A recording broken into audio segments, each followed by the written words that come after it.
Hey, I'm Nick DiMatteo, and welcome to Music is Not a Genre, the interview edition. Thank you, as always, for watching and listening. If you'd like to support this podcast, don't forget you can go to patreon.com/musicisnotagenre. The audio version you can listen to and donate at anchor.fm/musicisnotagenre. My public hub is youtube.com/Nick DiMatteo. The official website where you get everything podcast, music, and all of that stuff is at nickdimatteo.com. And last but certainly not least, please listen to and support my band, REC, at recarea.bandcamp.com. I am very excited today. I have a very special guest here on this, oh boy, is it the 28th, 29th in the interview series? Cannot remember. And that is, pulling up my notes, that's the prep I needed, Kevin Stroud. Kevin is an attorney and podcaster who may be best known as the creator and host of the History of English podcast. I do not listen to many podcasts. This was the first podcast I ever listened to, starting back in 2014. I binged it, and it's still my favorite. He has written a book review for the New York Times and sometimes gives presentations about the history of legalese and legal English. The podcast website, which I will also put as a link and mention again at the end, historyofenglishpodcast.com. And you can also find Kevin and his wonderful podcasts on Patreon and the major podcast streaming services. Kevin, how are you today? I'm good. Thanks for having me. I'm looking forward to it. Great. Me too. Yeah, you're somewhat of a celebrity in my household. So this is very exciting for us. Is that because other people listen or because you're constantly repeating things you heard on the podcast? Well, that's the second one, really. That when I'm around and my kids are here or my wife and I'm like, oh, he just released a new one, I'll put it on. But generally it's me saying, hey, did you know that this word is cognate with this word? And they're like, okay, great. That's, I happen to be a language nut. So, that's great. That's great. I mean, I think I have a pretty broad audience just based on the feedback I get. And I think it runs the gamut. Everybody from, 8 years old to 88 years old and beyond. And it always surprises me when parents tell me that their little kids listen to it as well. But that's kind of the way I aim the podcast. I don't assume any basic level of knowledge. I try not to use any big words. And so, hopefully anybody that has a general interest in language or history should be able to tune in and pick it up and not feel like it's over their heads. I think that's absolutely true. Yeah. And the way that you present it, it's educational, but it has a lot of history there. And I happen to be a nut about language and somewhat of a nut about history, but language in particular. And I think the thing that's always gripped me about language, other than it's anyone who speaks a certain language, it's common to everything. So if I were doing a podcast on the medical field or, as you know, the legal field, we could still be talking about English, right? And that's wonderful. Well, that's kind of the idea behind the podcast. Is language is something that everybody uses it. I think most people have an interest in it. The tricky part, though, in doing a podcast about the history of a language is how do you make it interesting? Because the title alone will prevent some people from ever listening to it because it sounds boring, and it can be very boring. So the idea that I had when I began the podcast is trying to figure out how to make it interesting. And the way that I did it is combining it with history. So you basically are telling a story and you're linking the developments in the language to historical developments. And I think that makes it interesting because there's always like a little bit of a cliffhanger or something's getting ready to happen or, this event. And it just, gives a way, I think, for the audience to kind of buy in and be able to listen episode after episode rather than just, if I was just talking about phonetics and sound shifts and grammar, no one would really be interested in that, a very small audience. But yeah, that's the idea, balancing the history and the language. Yeah, and there is kind of a cliffhanger sense to it. I've been, since I was a kid, I've been a huge fan of evolution as a concept. And language being kind of a living thing, you see that evolution from Proto-Indo-European and all throughout the ages, and I don't know much about it at all. And a lot of what I hear, I tend to forget, as we were mentioning before, we hit record.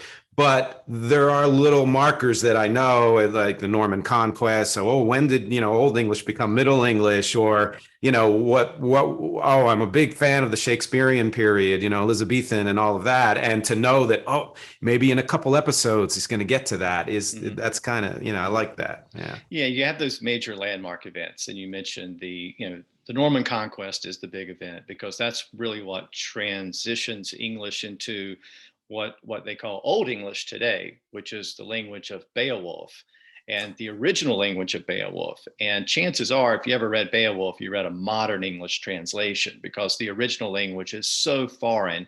I mean, it truly looks and sounds like a foreign language. And it's really that the Norman Conquest that brings it into the beginning of the modern era. Of course, it's called Middle English, but you get the heavy French influence, the grammar starts to come around. And what's interesting, I think, with the podcast is you're kind of able to tie it to those major events, because it's such a seminal event in English and sort of Anglo-American history. It shapes everything, not just the language, but the culture, the society. But also, I try to do the readings at certain periods in history as well. So during the Old English period, I would read Old English. And then as you transition into the Middle English period, I tried to do those readings as well. And what you start to do is you start to hear the language evolve into the language we have today. And again, I think it's those types of things that I try to do to bring the listener into the story and make it familiar. And every episode, I try not to just focus on things that happened 400, 500, 600 years ago, but I try to bring examples that affect how we speak today. So whether it's the etymology of certain words, or maybe it's a grammatical development that explains why we, say one thing and not something else, I try to make it relevant so that people can understand this may have happened 600 years ago, but it affects the way I speak every day today. And it just gives a personal connection to the story that I don't think you necessarily get with some general histories. If I'm just talking about the political or social history of a place, you might not have that kind of personal connection to it. But when you tie it into language and you explain how this obscure event affected the way you speak today, it just gives that personal connection. Yeah, and you do have these elements that could appeal to various different people. You have the historical element, the etymological element, and for me, there's a bunch of that. But one thing in particular is, being a musician and being a voiceover actor, the human voice is very kind of, fascinating to me. So to hear you speak these old versions of languages I mean, it's musical in a certain way. And I'm always amazed that you can, it sounds like you would imagine that it would have sounded then. And that's something that I learned along the way as well. And I make a point of this early on in the podcast, that I'm not a professional historian or linguist. I mean, I was exposed to some of this in college, but as you noted earlier, I'm really an attorney. So my interest in the intersection of language and history really comes as an attorney, using the language every day and trying to figure out the best words to use. And do I use a simple, basic Old English word, or do I use a sophisticated Latin or French word? So I was familiar with a lot of this. But yeah, I mean, I think to get to the bigger point, that the rhythm of the language is tied into the history as well. And what you learn, I think, and what I learned is when you look at Old English, the original version of English, it was a very different language, like I mentioned, but it had a different rhythm to it. Today, of course, outside of chronicles and some religious texts, most of what was composed in Old English was poetry. And that's true in most old languages. And poetry in Old English was very different than poetry today. Today, we tend to write poetry that rhymes, but that didn't really happen until the French came along after the Norman Conquest. In Old English, poetry was based on alliteration. You repeated the sounds at the beginnings of the words. And there was a certain pattern, it's a very sophisticated pattern, where each line was divided into two half lines. And the sound that begins at the, the first half line has to match the sound at the beginning of the second half line. And it's all very sophisticated and difficult, but it creates a rhythm. And this is really how, not just English, but how ancient languages worked. When people, entertained other people, when they told stories, they did it through poetry. And whether you're repeating the sounds at the end of a word, like poetry and songs work today, or whether you're repeating the sounds at the beginning of the word, like Old English, it's a mnemonic device. It kind of helps you remember what's coming next, and it also creates a rhythm and a pattern. And of course, Old English poetry, just like Greek poetry and Latin poetry, was often performed with musical accompaniment. So a lyre in the background, and maybe it didn't have a specific melody necessarily, but it was somewhere in between poetry and music. And so when you think about the Iliad and the Odyssey in the ancient Greek text, those would have been performed the same way, maybe over the course of several days because they're so long, but they would have had often a musical accompaniment to it. And Old English would have been the same way. But again, you have that kind of Old English rhythm of repeating the sounds at the beginning, different from iambic pentameter or some other, modern rhyming verse. But what's interesting is trying to trace the history of song in English, because one of the earliest, in fact, the earliest poem we have in English is called Caedmon's Hymn. And it goes all the way back to probably around, well, the Bede, the Venerable Bede, was an Anglo-Saxon writer and chronicler, and he told the story. Now, he wrote in Latin, but he told the story of Caedmon, who was illiterate, but he composed this beautiful Old English poetry that he sang, and he seemed to have divine inspiration. And so he wrote out the poem, and it was later translated into Old English by contemporaries. But it is the oldest poem we have in English, and it's a hymn, and it would have been sung at the time. Of course, we don't have any musical notation, so it ends up just being a poem.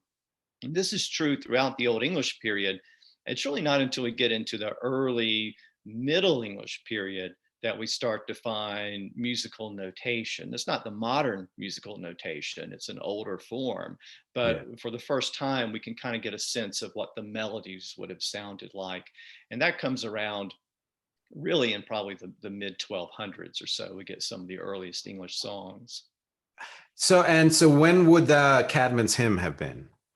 Well, Bede is writing, I think, in maybe the 700s, late 700s, 800s. I don't remember the specific dates, but yeah. So really in the middle of the Old English period. And he's telling this story, so we don't know exactly when, but sometime in the early Old English period. So the language of that is, again, much like Beowulf, is very foreign to a modern reader. You probably would not recognize it as being English, but it is English, and it's the earliest form. But then again, by the time you get into Middle English, after the Norman Conquest, we get songs that are a little bit more familiar to us. And again, we do have musical notation, which I should note also kind of goes back to the Greeks. It really all begins with the Greeks. In fact, the word music is a Greek word.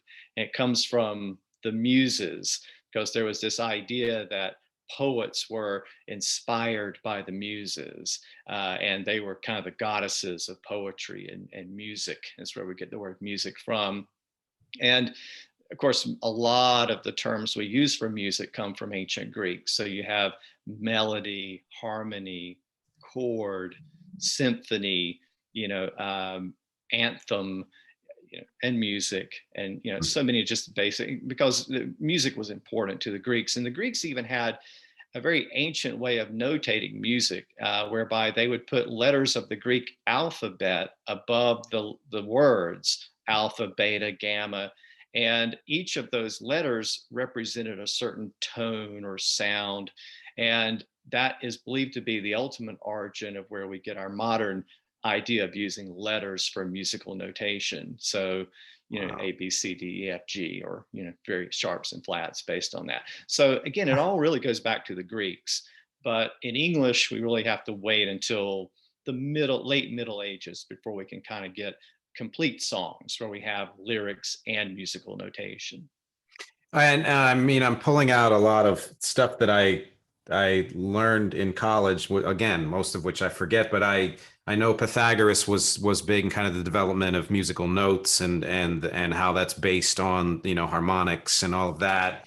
And that I think I learned this from you, that the word music was originally an adjective.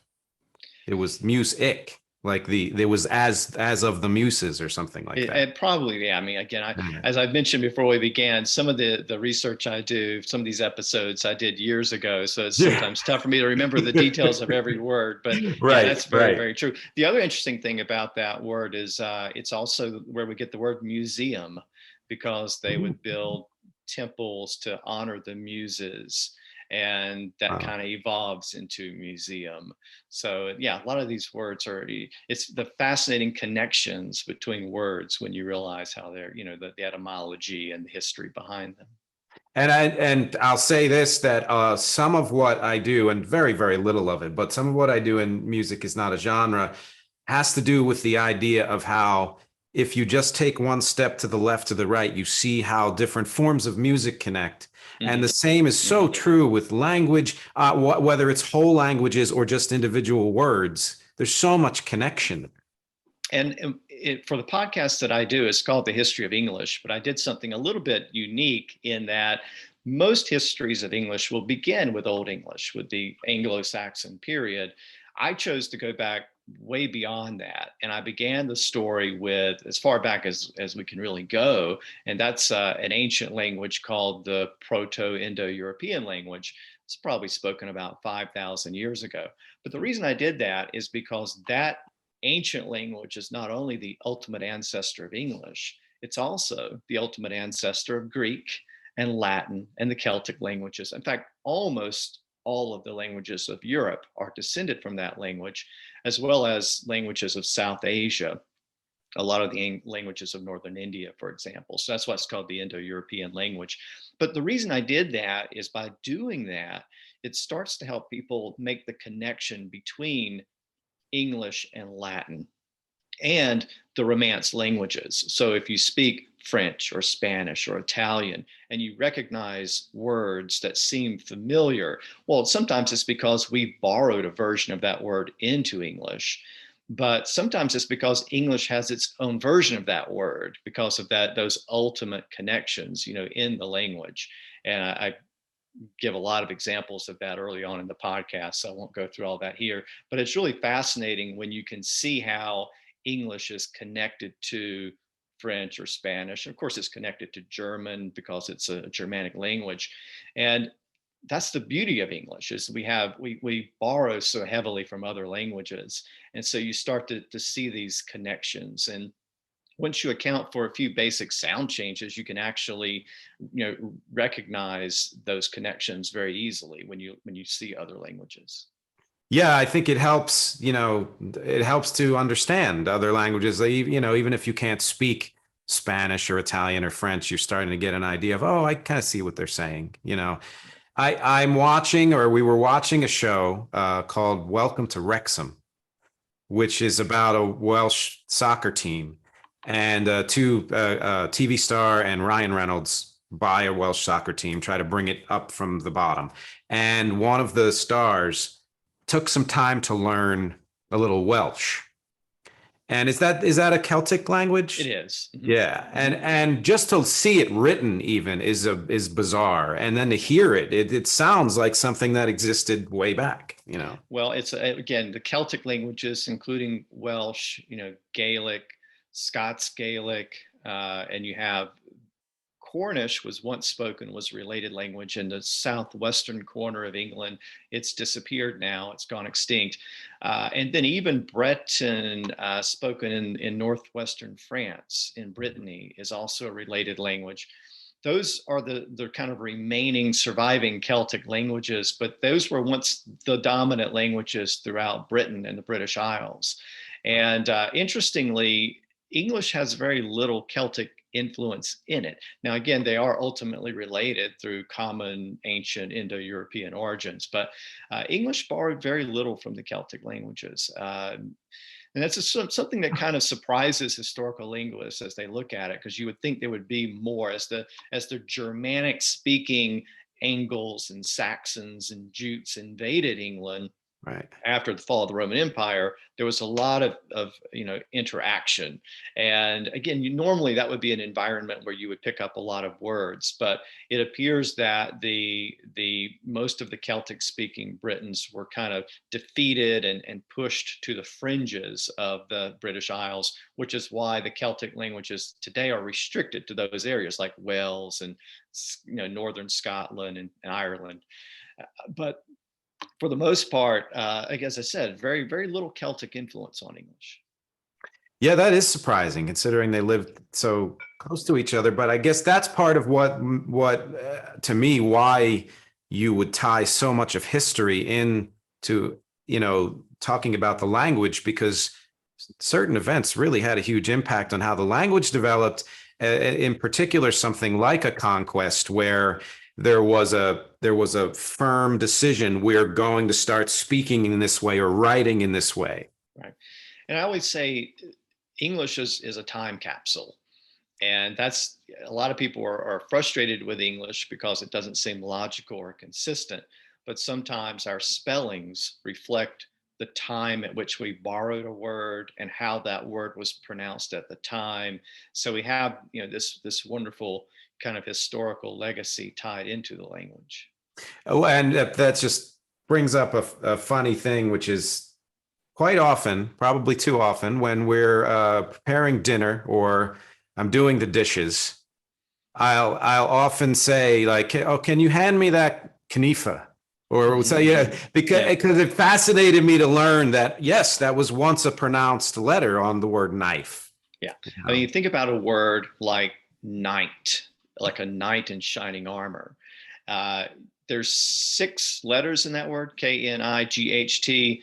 We only pronounce 3 of them, the N, the I, and the T. Right. The K, but it would have been pronounced Knecht at one time. So you would have had a K sound at the front. That GH in the middle is a kind of that guttural sound that English has lost over time. And it's why we have GH in so many words today. But it's never really pronounced because it was a sound that existed. But our spelling kind of got fixed before those sounds completely disappeared. And so, and this happened a lot with vowels too. This is another fascinating topic, but a little bit complicated because all of the long vowel sounds in English shifted around. And it happened all kind of around the same time as the K sound was disappearing and the GH sound was disappearing. So what you ended up with today is spelling that seems like a bit of a mess because it doesn't always match the way the words are pronounced today, but it does match the way the words were once pronounced. Yeah, and I think again, like he's sort of tying this to music, or at least how the human voice sounds. It seems to me like a lot of the development of how words are pronounced had to do with fluidity and ease of speaking. And, oh, well, this is an extraneous sound all of a sudden, and it makes it harder to say. So let's not do that. And then you, I think this was you again. You gave a kind of a modern example of how language can change in that way with the phrase "I am going to," that has been shortened to "I'm gonna" and then "I'ma." And that can be at some point end up in the lexicon or in a book that's an official, word or phrase. Yeah, that happens all the time. And it's just a natural human tendency to look for easier ways to pronounce things. I'm from the South, so we say y'all, instead of you all, one of my favorite examples of this, and I don't think I've ever mentioned it in the podcast, is the word something, which some people reduce that second syllable to basically a grunt. It's not even a word, it's something. Something is the second syllable. Something. And so I don't even know how you would spell that. There's no THING anywhere in there. Yeah. But it's just we're going to take this two-syllable word and just grind it right down to just a grunt. And that happens. That's just a natural tendency that sometimes happens in language. That's pretty great. I think I've seen different spellings of that, but the one I've seen the most is SUMPN. And there might be an apostrophe or and some of that comes from when I'm trying to learn lyrics for a song or understand what somebody is saying, because it's not always easy to understand. And someone's speaking very quickly. I did a podcast episode on Eminem and talked about the poetry within his lyrics and how complex, his lyrics are, and alliterative, even when they're not rhyming, that's using the same sound over and over in ways that just blow your mind when you're listening to that. But a lot of that is, I don't quite understand what the person is saying or singing, right, and can often get that wrong. And I know there's a term for getting that wrong. Yeah, it's called a mondegreen. It's just basically a fancy term for a misheard lyric. It comes from a song that I think the original version of the song, it's like I don't know the exact name, it's like the Bonnie Earl of Moray, but it's a Scottish folk song that was composed in the 1600s at some point, because it references the death of an Earl, Bonnie Earl of Moray. He was killed in the late 1500s, so Elizabethan period, but folk song appears. And at some point in the 1900s, a writer, and I don't remember all the details now, but she wrote about mishearing the lyric, because there's a line that says they killed the Earl of Moray and laid him on the green. I think that's the line, the Earl of Moray and laid him on the green. And she wrote that she misheard it as killed the Earl of Moray and Lady Mondegreen. So killed him and his wife, it sounded like to her. Anyway, that's where the term comes from, as a word for a misheard lyric. And I did a bonus episode, because I do have a separate Patreon site where I do bonus episodes. And I went through a lot of those. And anybody can mishear a song lyric, but some of them are just classic examples. And you have just a few examples. You have, the famous Jimi Hendrix line, "Excuse me while I kiss the sky," which is often misheard as "excuse me while I kiss this guy," this other guy. And then there's a great one. John Fogerty with CCR had "Bad Moon Rising," and he says there's a bad moon on the rise, which people heard as "there's a bathroom on the right." And that became so common that when he actually performs that song today, he sings that and like the first time through, he'll sing "there's a bad moon on the rise," and the second time through, he'll sing, "there's a bathroom on the right," and kind of laugh or smile when he does it. So yeah, some of these just get picked up in popular culture over time. That's cool. I love even, it doesn't have to be pop music. London Bridge is falling down becomes London britches, like pants. London britches falling down. There's just a ton of those out there. Yeah, the first one, this is probably not the first I ever heard, but the one that I can recall being made aware of, I was in probably 6th grade or something like that. And a good friend of mine who's heavily into heavy metal music would come into the locker room singing "Dirty Jeans and Dungarees." And it's an AC/DC song, "Dirty Deeds Done Dirt Cheap." Yeah. And that's the first one I remember. Yeah. The answer, "my friend is blowing in the wind," becomes "the ants are my friends." So the little ants are my friends. Yeah. Okay, there's a ton of, it's a fun topic. And in that episode, I actually went back and pulled the clips and incorporated them into the episode. And some of them are, some of them are obvious. "the sky" and "this sky," it's just where you put the S, and that where you break the syllable up. So it's very easy to mishear that. But some of them are a little weird, because people think they hear something and you listen to the lyric and it's like, I don't know how you got there. But yeah, it's like when people used to play the records backwards and claimed they heard all kinds of messages. And it's like, listen to that, and I don't hear anything but just garbled language. But yeah, that's Yeah, I love that. And there's the one more I recall that actually ended up in a song was this Pearl Jam song, and it's called Jeremy. Hmm. And and so the first time I heard it, hadn't seen the video, hadn't seen the lyrics, listening to it on the radio, could not understand. There's quite a few of the early Eddie Vedder songs. I'm not sure what he's saying. Like Yellow Ledbetter is just complete, Hmm. sounds like gibberish to me, but it's actual lyrics.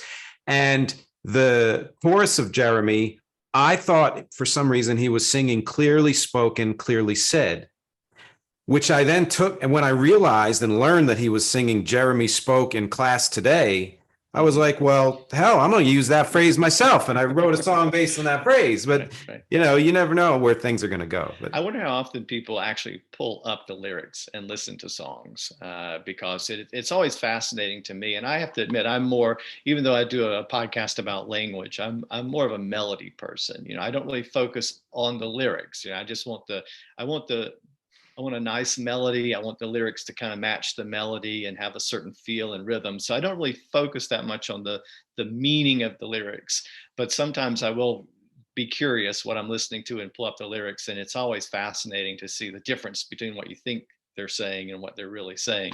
But yeah, that's a fun topic. It's one of the great examples of where music and language intersects. And there's a lot you can do with that. I love that. And for anybody out there, it's absolutely worth it to join Kevin's Patreon site because these bonus episodes are gems, and this is one of them I think you really enjoy.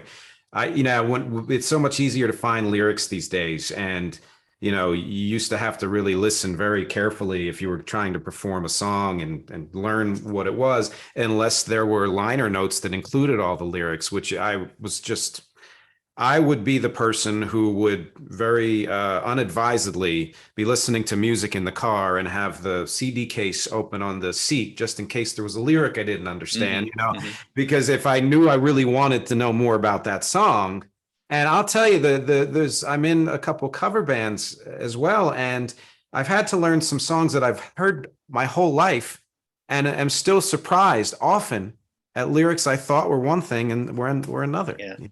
And one thing, speaking of the Patreon episodes, I also did a bonus episode where I looked at lyrics of songs and words that were made up words, basically words that only appear in song, and tried to determine if there were any words that were coined in a song and have actually passed into general use because people hear the song, it passes into popular culture.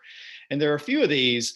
I traced out the history of the word pompatus in the Steve Miller song. Yeah. He sings about the pompatus of love, Right. which it was itself a misheard lyric. It was a doo-wop song and he misheard a word there that was also probably a made-up word. And anyway, but even though we kind of know that word from the song, it's not really passed into general use. So I tried to think of some that had, and I specifically was looking for words that are actually found in dictionaries today, like the Oxford English Dictionary. And there are a few of those. I think one of the great examples in recent history is the word, and this is arguable, it's the word stan for a fan, basically a portmanteau of stalker and fan. Mhm. So if someone is a really big fan of a celebrity and stalks them, of course, it comes from the Eminem song "Stan," which is Right. about a stalker who's a fan. Right. The tricky part with that one, though, is everybody assumes it's a portmanteau of stalker and fan. But I don't think there's ever been an interview where Eminem has actually said that's the case. The character in the song is named Stan, the Right. stalker. Right. So as far as we know, it could just be the name of the character. It isn't entirely clear that it was a new word that he coined, even though it's kind of been treated that way. There are a few others. There was, believe it or not, the word bootylicious has actually been picked up. I think is in the Oxford English Yeah. Dictionary today. Nice. Hollaback girl I think as also, I think Pharrell Williams actually coined that. He was working with Gwen Okay. Stefani at the time, and they wrote the song together. But one of the best examples of a word that was made up in a song and has passed into popular usage over time, and this actually surprises and shocks a lot of people, is the word mullet. And mullet specifically in reference to a haircut. Mullet had been around for a type of fish for many centuries, but the first time it was applied to a haircut was by the Beastie Boys in their song Mullet Head. And it's a song specifically about that style of haircut. And in the song, they specifically reference Billy Ray Cyrus and Joey Buttafuoco, who were kind of famous for that hairstyle at the time, and they talk about it. And at least according to the experts, the Oxford English Dictionary and other people who have researched it, it's the first time that the word mullet was used in reference to that particular hairstyle. Wow. And it just, even though that song wasn't all that popular, it somehow just got picked up in popular culture. And today it seems like it's a word that's been around for a long time, but it's only been around for a few decades. Yeah, so here's a perfect example of something that I don't understand why, when I heard you say this, I haven't just told everybody, because I forgot that's where mullet came from. And I'm a huge Beastie Boys fan. And to think that they've entered a word into the English language is just, I love that. There's another podcast I was listening to recently. I listened to Never Not Funny, which is a podcast. Jimmy Pardo is a comedian, and he's actually one of the first podcasters, really. And they were recently debating this very topic because someone had read that it was coined by the Beastie Boys, and no one could believe it. And they actually went out and tried to research it and figured it out. And it's true. That's the first recorded citation of the word. But it doesn't happen very often, but it is fascinating how a word that's sort of made up, but that just shows you the impact of music and lyrics. And once it kind of passes into the popular culture, people just pick it up. And there are lots of, in that particular episode, I mentioned a lot of made up lyrics and songs. I don't remember very many of them off the top of my head, but most of them, of course, don't really pass into popular culture, but every once in a while, one sneaks through.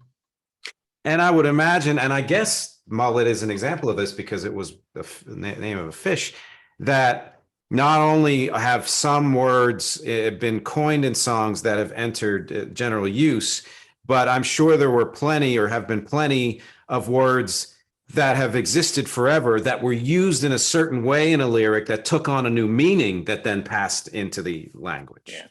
Yeah. And I'm sure that's true too, and I don't really have any great examples of that, but there was another episode that I did that I found one of my personal favorite episodes to put together. Again, this was a bonus episode, looked specifically at the Beatles and their particular the use of the Scouse or the Liverpool accent. Because it's such a distinct accent, and even within Britain, it's a very distinct accent. And I tried to go back and listen to some of their songs and try to pick out, evidence of that particular accent in the song. And it was very fascinating to do that. But yeah, there are some unique features that pop up. One of the things that's really interesting in doing that episode, of course, most British accents are what we call non-rhotic today. So they don't tend to pronounce the R sound after a vowel. So whereas, we might say birth in American English, they might say birth in Britain, but they don't really pronounce that R. And what was fascinating is listening to the Beatles, and this, by the way, isn't just based on my research. There are other researchers who looked at this. Sure. In their first few albums, say up through 1966, they tend to pronounce their R's in songs because they were mimicking or imitating American musicians. They were heavily influenced by American early, rock and roll. And they kind of affect a little bit of an American accent sometimes. And the percentages are really high. But then once you get into around the time they're doing, Revolver, Rubber Soul, and you certainly get into some of their more experimental works where they're now kind of taking on their own personalities, their own identities, doing their own thing. Now they start to speak more in their natural and sing in their natural accents. And so the percentage of songs where they're pronouncing those R's and kind of the American style gets dropped. And they're now much heavily, the later songs they did are, non-rhotic, much more so than the early songs. And there's a great example, I think, when Paul says in an interview, he sings, she loves you, yeah, yeah, yeah. And his dad heard the song and said, I like the song, but I don't like, using the American word, yeah, yeah, yeah. Why don't you say yes, yes, yes, like a proper Right. English thing. But they were so influenced by American music early on, they affected a lot of those kind of American pronunciations in there. And it's really fascinating to trace that, how they evolved. People focus on their musical development. They don't really tend to focus on their linguistic development and how they used and pronounced words in their lyrics, but they actually did change over time as they became a bigger band, and people looked to them. They started imitating them rather than them imitating someone else. You're right. I know their music very well. One of the cover bands I most frequently perform in is a Beatles cover band. And I'm sure if I heard it, I would say, oh yeah, I know what you mean, but it's not something that I paid attention to before this, Now, is it true? I think in one of your episodes, you mentioned that the like non-rhotic English is not all that old, right? They're like, I remember that in Shakespearean times, we think of Shakespeare, but that it was not really pronounced that way. Correct. Yeah. Believe it or not, at least in that regard, Shakespeare would have sounded more like most Americans do today than most people in England. Yet when you see Shakespeare performed on stage and you have these great Shakespearean actors, they use a very modern British pronunciation, what they call received pronunciation, kind of the standard, Southern English pronunciation. But that wasn't the case in Shakespeare's time.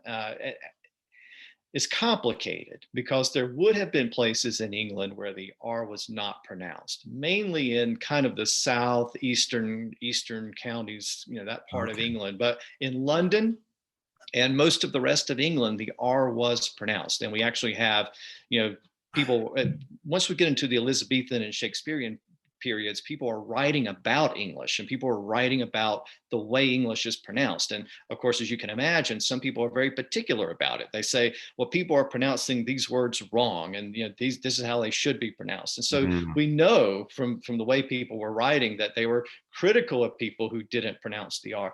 Also, the writing was more phonetic then. So we find in those eastern counties words like the word parcel for parcels of land, that comes up in deeds and wills and all kinds of documents, are often written P-A-S-S-E-L, parcel. So you can pick it up from the spellings as well. But what happens over time is that non-rhotic pronunciation spread. It spread northward and westward, gradually overtaking London and then spreading out through most of the rest of England.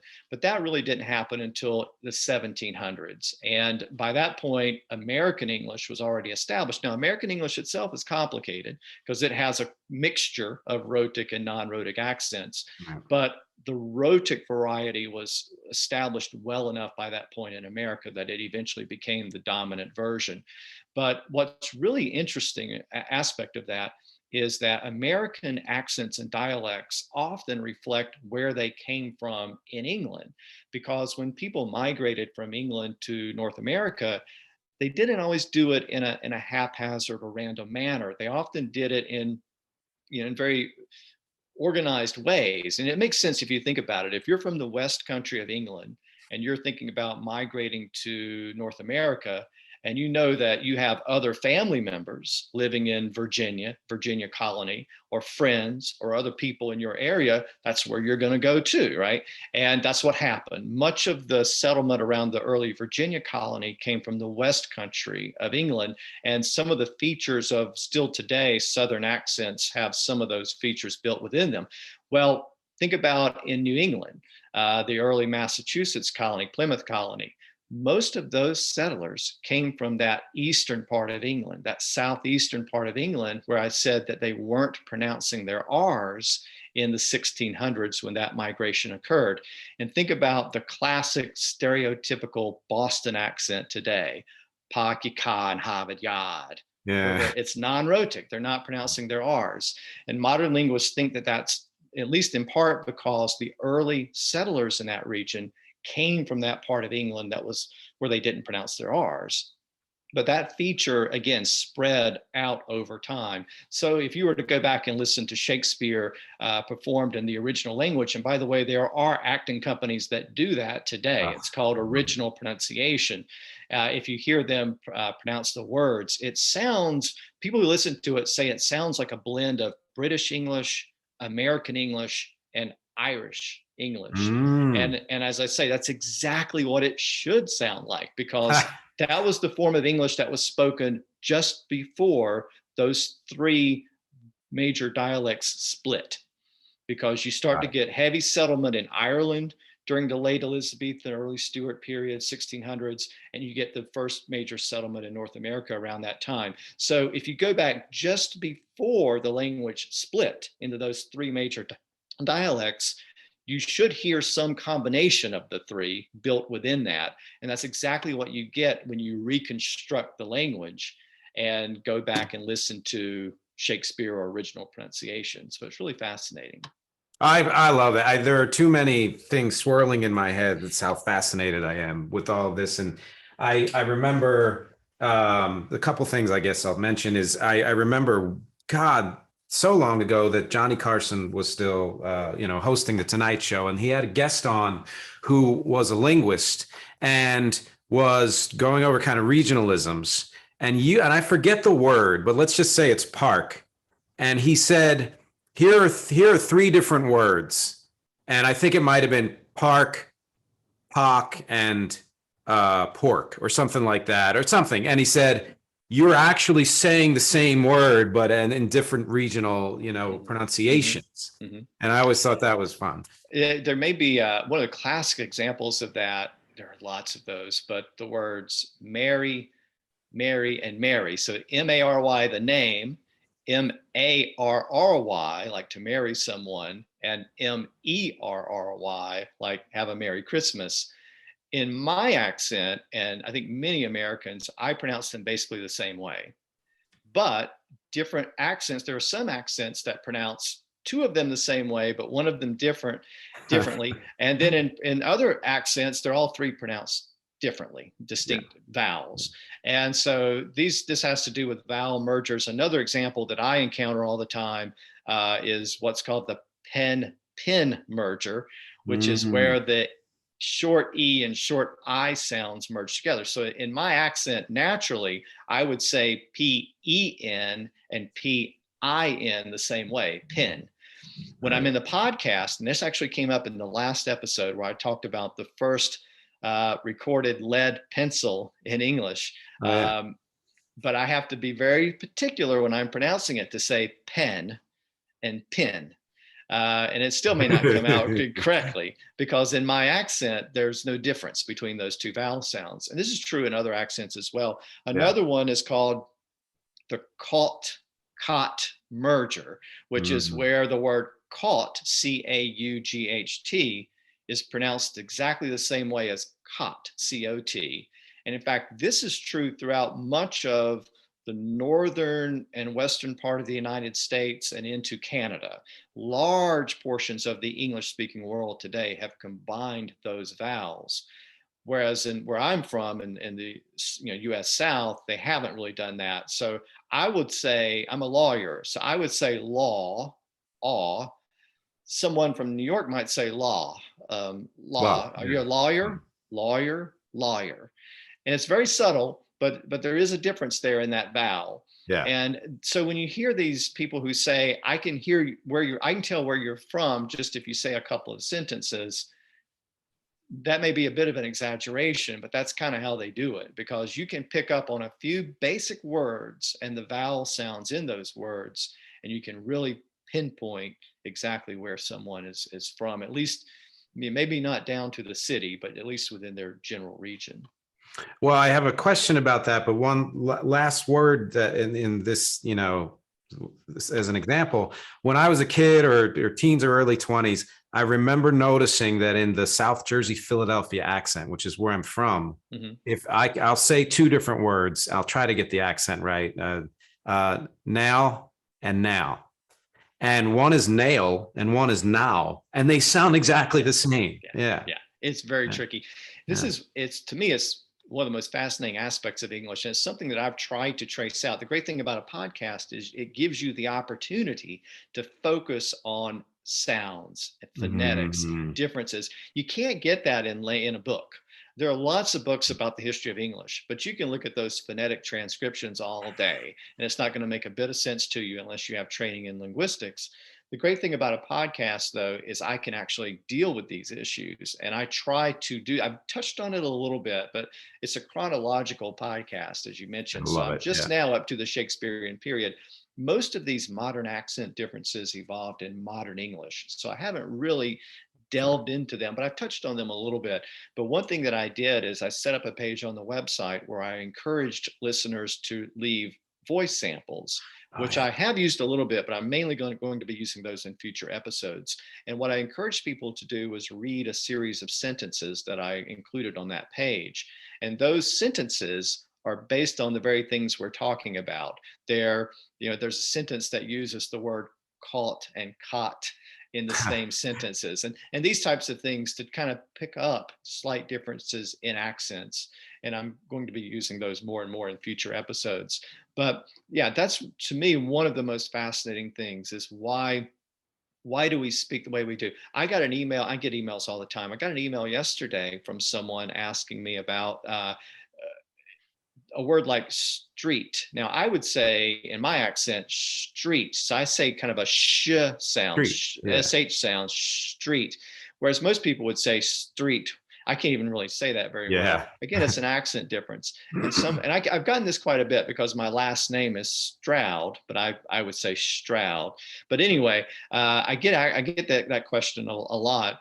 And this particular person just wanted to know, where did it come from? How did it develop? Why do you? And I don't know. I mean, I don't know where every little difference in pronunciation comes from. Yeah. Some of them can be traced back to specific points in time, but some of them are just natural occurrences because we talked about earlier that tendency to kind of slur a little bit and cheat a little bit when we talk and find a new way of saying something. That happens all the time. The one constant of language is change. It's Yeah. always changing. Nothing stands still. And it's why you shouldn't get too upset if someone speaks a little bit differently than you do, because everybody speaks a little bit differently. And the language that we speak today is so different than it was a century, 2 centuries, 4 centuries back. It's just constantly changing. And it's one of the great things about studying the history of language is trying to identify and pinpoint those changes. One great example, and I've mentioned this to my kids and who knows who else, is to me is the word ask, Mm-hmm. where you pointed out that many episodes ago that the variation on that act is not a new variation. No, And so many of us kind of, not us, but there's so many people who associate that with, oh, that person isn't speaking correct English. right. And it's related to certain groups of people or whatever. But when you learn the history of something and you get that kind of connect of thinking, well, like you said, don't judge somebody for how they're speaking differently, and you realize that that's a variation that's been around forever, then that really opens your mind. And what you're really getting at is people who say ax instead of ask. I asked him a question. And that was, now both pronunciations have been around since Old English, but it does appear that in the late Old English, early modern English period, ax was the more common of the two pronunciations. It's a little difficult to really say that definitively, but we can say that it was definitely true. It's used, I think, Geoffrey Chaucer uses it. I mean, we know because spellings were phonetic back then. We didn't have standard spellings, so people wrote the way they were pronounced.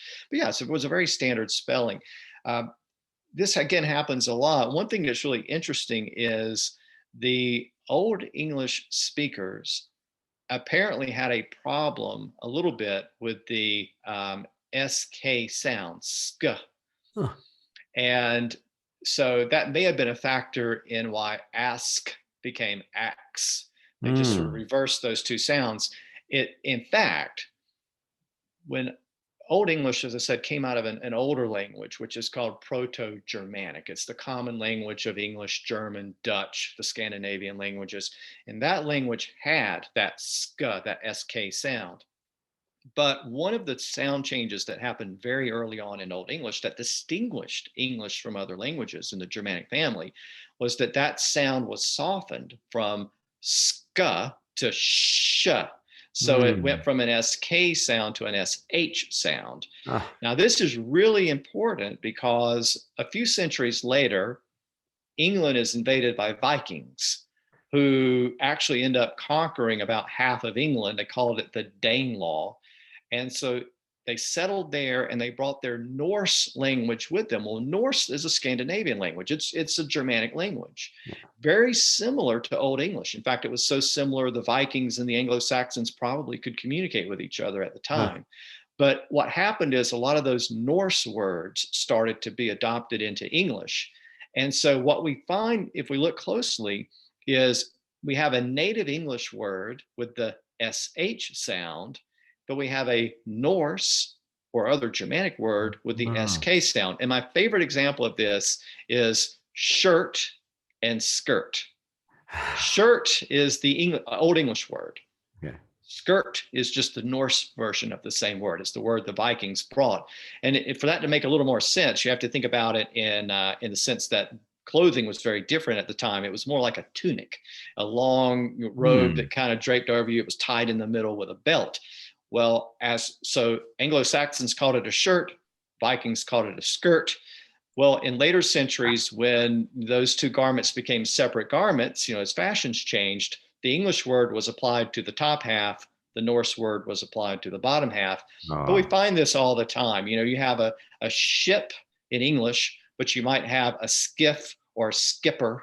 It comes from either Dutch or Norse. There are lots of these in English. So, but that's the point. We're talking about these basic little sound changes, and it kind of takes us back around to that idea of ax versus ask, because again, at one time people just had a problem apparently saying sk.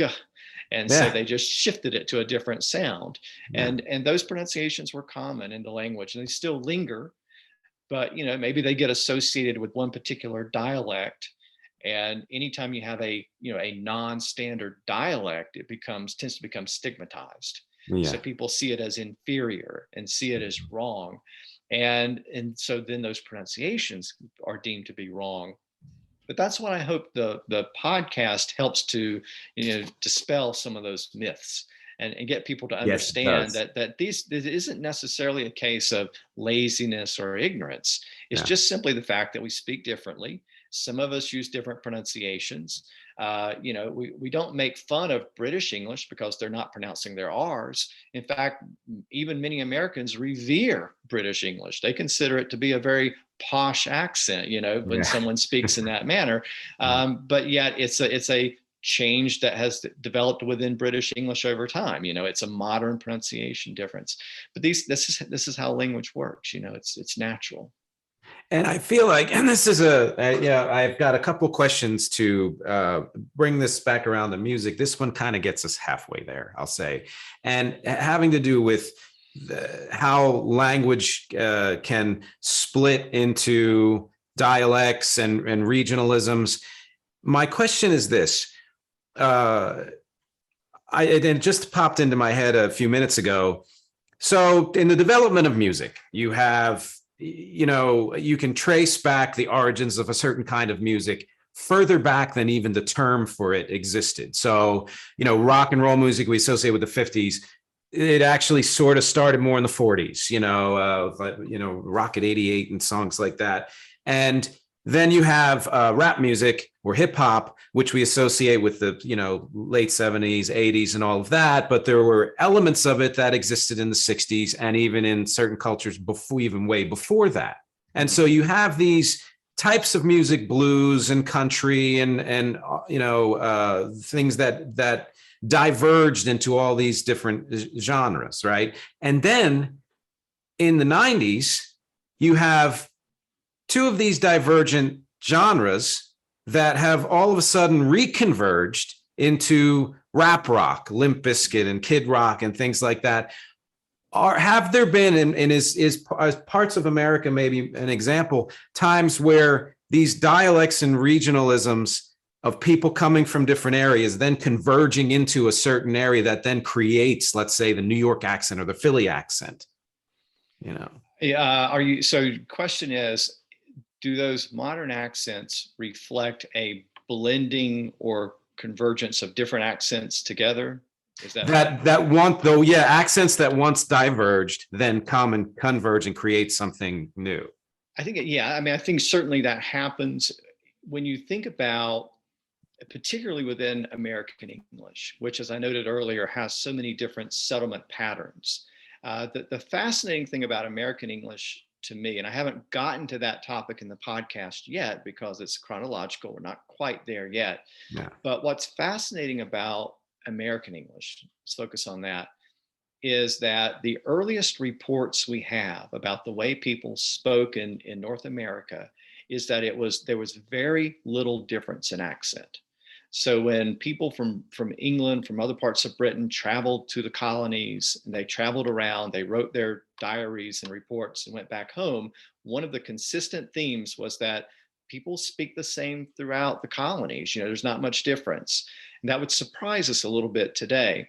But it sort of makes sense because if you're familiar with England itself, you'll know there's tremendous variation in dialects, almost from town to town. It's incredibly different. Well, what was happening as they were migrating to what became the United States, there was a little bit of a leveling off. People with different accents were merging together. So there was a roughing, the edges were kind of being rounded off a bit. Mm-hmm. And while there was some regional variation, which I alluded to earlier, it was pretty much uniform. But then over time, as we said, language changes. So you start to find, as you get into the 1700s and certainly into the 1800s, there's significant regional variation starting to emerge. And we can clearly document that by the time we get to the late 1800s and early 1900s, when we have audio for the first time, some of the earliest recordings, we can clearly establish how different and regional it was. But then what's happened in the modern era is you've had the advent of a more standardized media, television, radio, movies, internet, so that now there seems to be kind of a move back into the opposite direction again, where there seems to be a move away from regional accents to a more standardized form of English. And so you do get this kind of back and forth, give and take.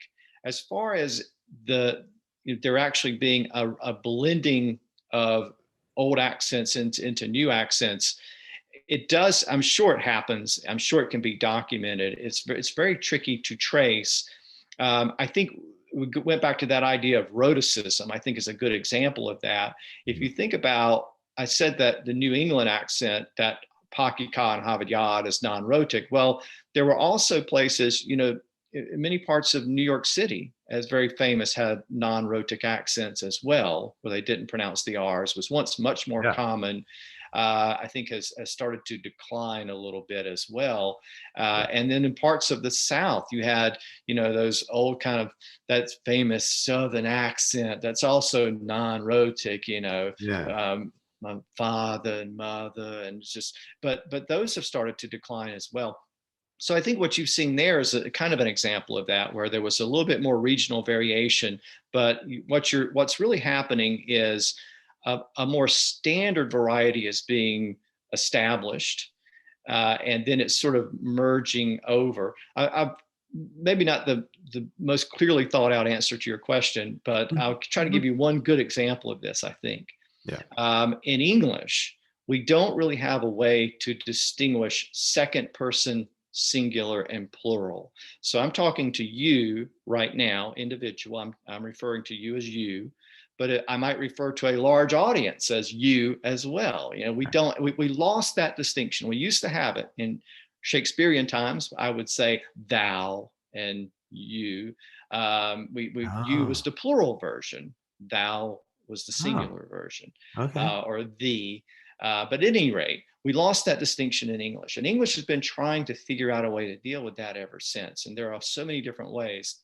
Some people say Ewans, and in parts of, around Pittsburgh, they say yens. And Mhm. of course, in England, they might say you lot. But in Mhm. American English, you tend to get you guys, very common in the North, Yeah. y'all, very common in the South. Yeah. And what's happened over time is you guys has spread south. So you'll find very many people in the South today say you guys. But what I've also noticed is y'all is spreading to the north as Oh, well. yes.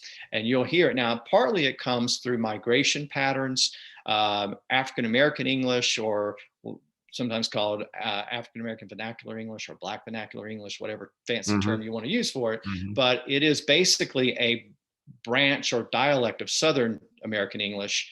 And with the migration of so many African Americans out of the South into parts of the North and Upper Midwest, they carried a lot of those pronunciations with them, and they carried y'all with them as well. And of course, Mm. it's very common today. We talk about music.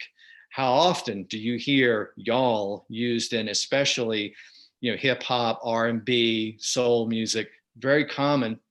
And what's happened is that very distinctive Southern term can now be heard around the country. And what always fascinates me is I sometimes hear even people in England today, if I'm listening to something in British English, I'll hear someone use y'all. And it always Ah, strikes me a little bit, but it's not common, but it does happen. But it's another example of these different regional dialects overlapping, merging, blending, at times replacing other pronouns, or pronoun variations that are in yeah. place. And I think that's part of that process you're referring to, where there aren't any neat geographical boundaries anymore.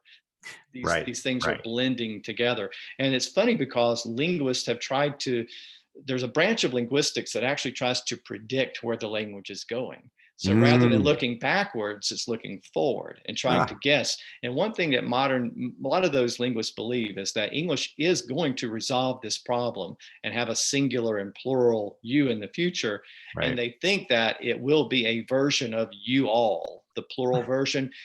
It might be you all, maybe not y'all, but what's been proposed is yull, YUL. That Okay. if we were around, if we could jump forward another couple of centuries, another couple of centuries, you might be hearing people say yull and for the plural you.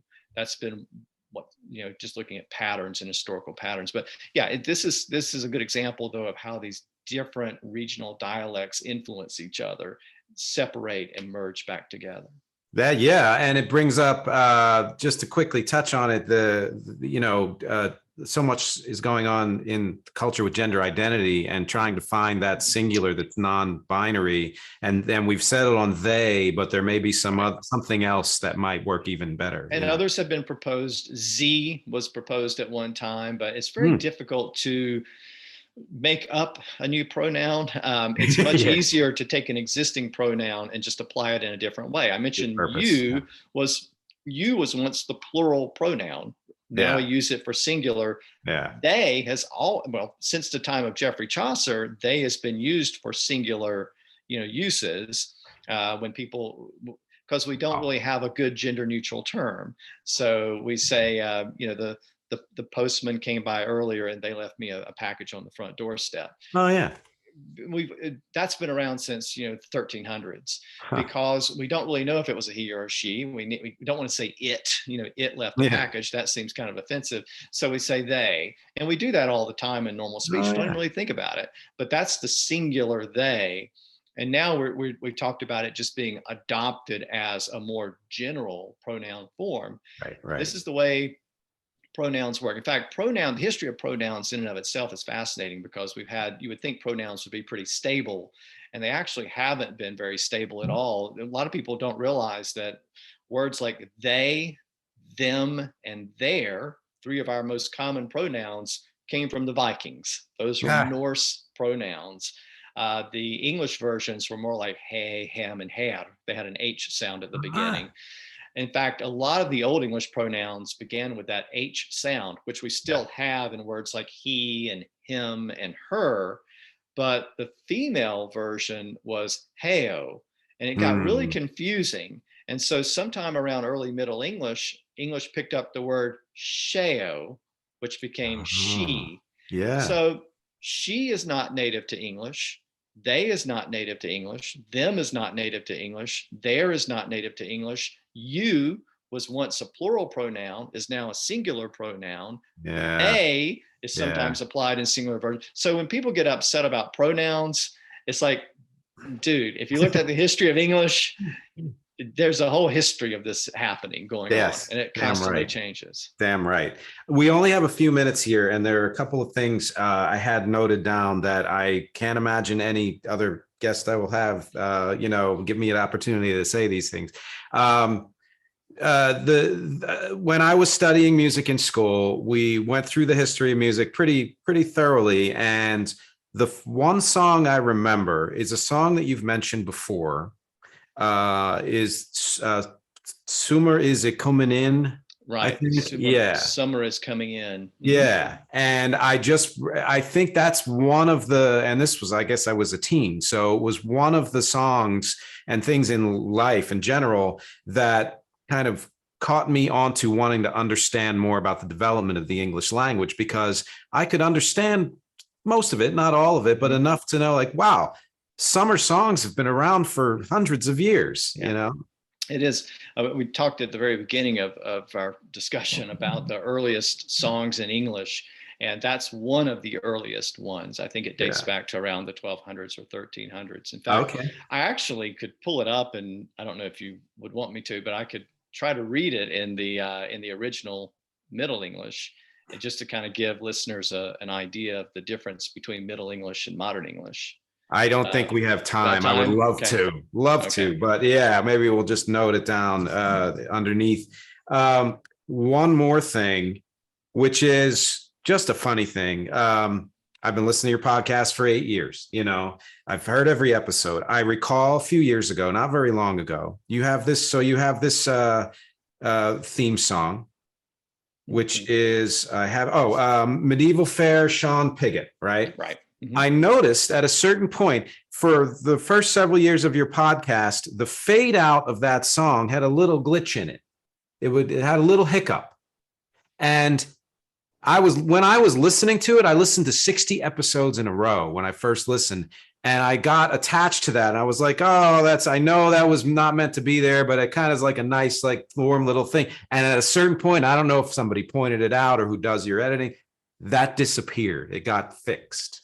Are you talking about at the very end of the episode? Yes.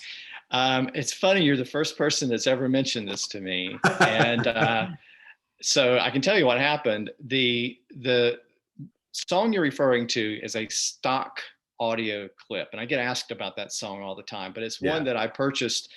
Just, you can buy stock audio clips online to use in podcasts. And I tried to find one that would fit the content. But what I did is 30 seconds, just so you know. And I basically shrunk it down where I could use it. But when I shrunk it down, there was a little segment at the very end where it began the next passage, and I recognized it was there, and I just clipped it off because I could see it on the wave line in my editing program one day. And I saw that little blip at the end, and I've cut it off. And I just did a little thing for me, but I never thought anyone would ever notice it. But I love it. Yeah. Well, listen, Kevin, I hate to rush off because I could talk to you all day, but thank you so much for being a guest. Thank you for talking to me. This was so wonderful. Okay. Thanks for having me. I enjoyed it.